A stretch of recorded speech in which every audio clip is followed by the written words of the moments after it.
kwentong ito ay hindi tungkol sa multo, aswang o lamang lupa. Ito ay karanasan ng isa sa aming naging labandera noon na si Aling Rosa. Ayon sa kanya, kaunting taon pa lamang ang nakalipas nang mangyari ito. Isang umaga ay nakatanggap si Aling Rosa ng text message mula sa kaibigang si Flor na isa ding labandera. Tinatanong siya nito kung pwede ba siya maglaba kinabukasan. Kapalit sana niya dahil nagkasakit ang kanyang nanay at kailangan niyang umuwi ng probinsya. Ikinatuwa naman ito ni Aling Rosa dahil dagdag kita ito at malaki daw magbayad ang magiging amo niya. May-ari daw kasi ito ng isang resort sa Calamba, Laguna. Kinabukasan ay maagang dumating si Aling Rosa sa sinabing address ni Flor. Malaki nga naman ang bahay, yayamanin ang dating. Bili ni Flor na hanapin niya sa may gate ang doorbell dahil ayaw ng may-ari ang nagtatawag ng tao po. Agad na pinindot ni Aling Rosa ang mukhang malaking botones na kulay ginto sa tabi ng gate.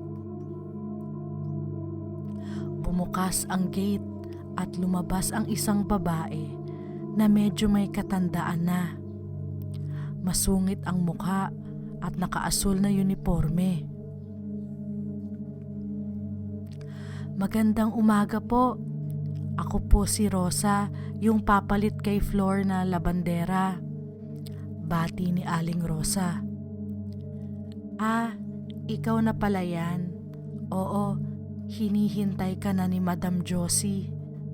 Pasok ka, sagot ng babae.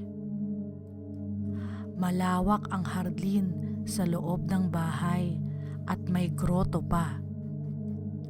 May munting koi pond pa sa gilid na bahagi ng hardin kung saan may dalawang naglalakihang mga koi na lumalangoy. Pagdating sa sala ay sinalubong sila ni Madam Josie. Kinausap nito si Aling Rosa at nagkasundo sila sa ibabayad sa kanya sa bawat araw ng paglalaba niya. 1,200 pesos per day po? Malakas na tanong ni Aling Rosa. Yes. Kulang pa ba yun sa services mo? Gawin kong 1,500 pesos? Sabi ni Madam. Ay hindi po, sobra-sobra na nga po yun. Thank you po ma'am. Malakas na sagot ni Aling Rosa. Kinausap ni Madam ang babaeng sumagot kay Aling Rosa sa gate. Siya pala si Preciosa, ang namamahala sa bahay.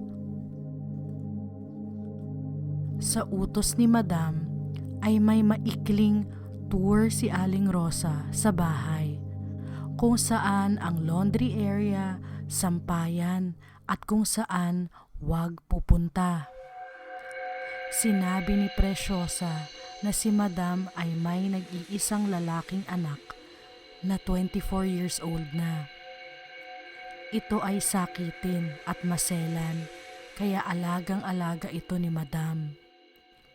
Sumpungin at masungit ito, kaya madalas ay nasa kwarto lang. Sa mga lugar kung saan ito tumatambay ang hindi pwede puntahan ni Aling Rosa. Ibinigay na kay Aling Rosa ang bayad para sa araw na iyon. Tuwang-tuwa siya at agad na nag-text kay Flor upang magpasalamat sa trabahong ipinasa sa kanya. Ganado si Aling Rosa at pakanta-kanta habang hinihiwalay ang puti sa dekolor na damit. dahan-dahan niyang ginamit ang washing machine dahil nangangapa pa din siya sa kamodernahan nito. Ayan, 15 minutes, nakaset na. Habang naghihintay sa washing machine, si Aling Rosa ay nagbanyo muna siya. Dito ay nagulat siya dahil tila may sumisigaw mula sa kabilang kwarto. Boses ito ng isang lalaki. Mula sa banyo ay nagpakamarites si Aling Rosa at sinundan ang tunog ng boses. Napalapit siya sa isa sa mga pintuan at doon narinig ang mga sigaw ng lalaki. Ang pagkakamali niya ay napasandal siya masyado sa pinto at ito'y kanyang nabuksan. Agad niyang hinila sana pabalik ang pinto, ngunit tumunog din naman ito at narinig ng tao sa loob ng kwarto. Tumakbo si Aling Rosa pabalik sa laundry area. Hingal na hingal siya at napakapit sa umaandar na washing machine nang marinig ang isang boses sa likuran niya. "Sino ka? Hindi kita kilala." Tanong ng isang galit na boses. Napasigaw ng kaunti si Aling Rosa at napalingon. Isang lalaking matangkad at hanggang balikat ang buhok ang nakatayo sa harapan niya.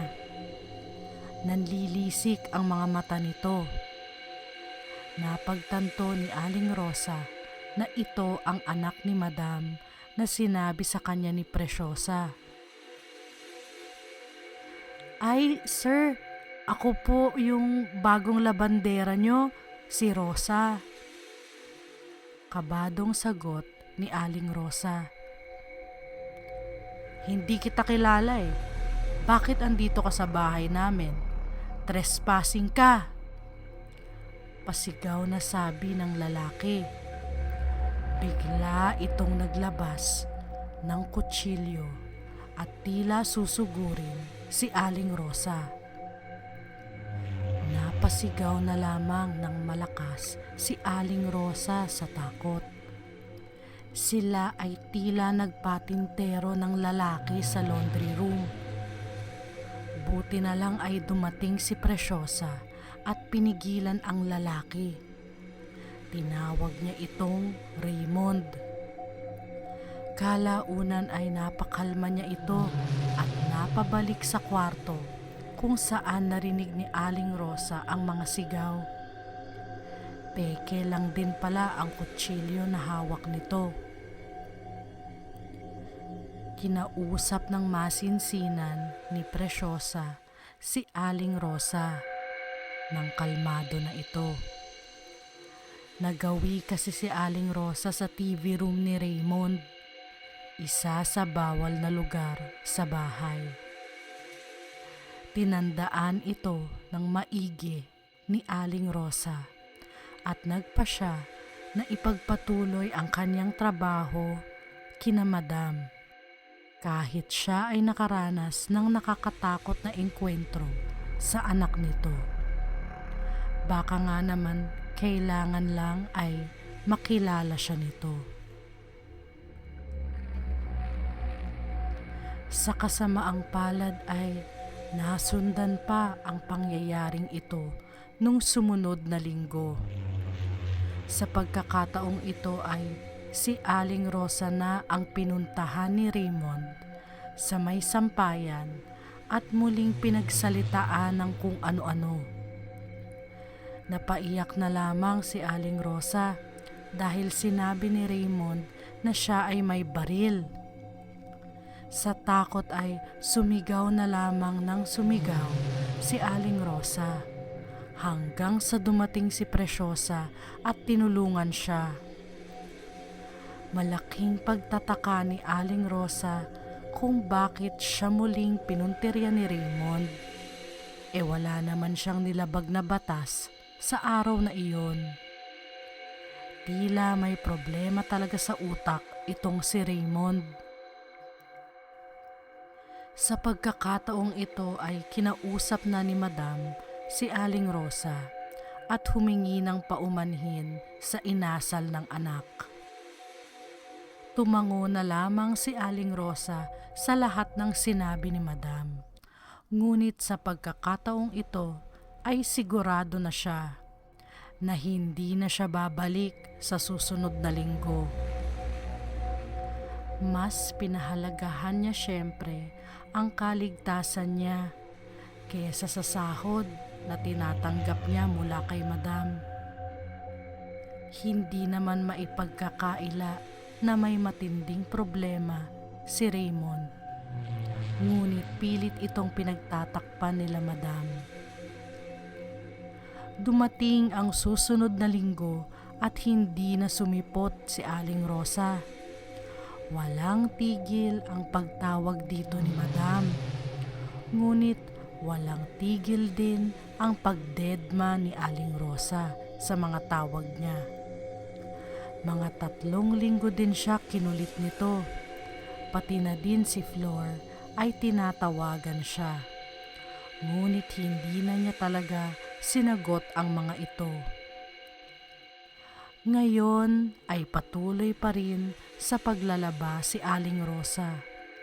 Ngunit natuto na siya. Kinikilatis na niya ang mga tirahan at ang mga tao dito bago niya tanggapin ang trabaho.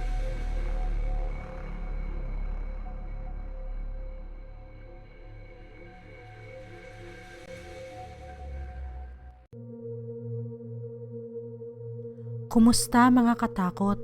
Ako nga pala si Creek. Sana nagustuhan ninyo ang aming kwento. Kung hindi nakakaabala ay paki-click na lang ng like at subscribe button. I-follow nyo na din kami sa Facebook at TikTok. Hanggang sa muli!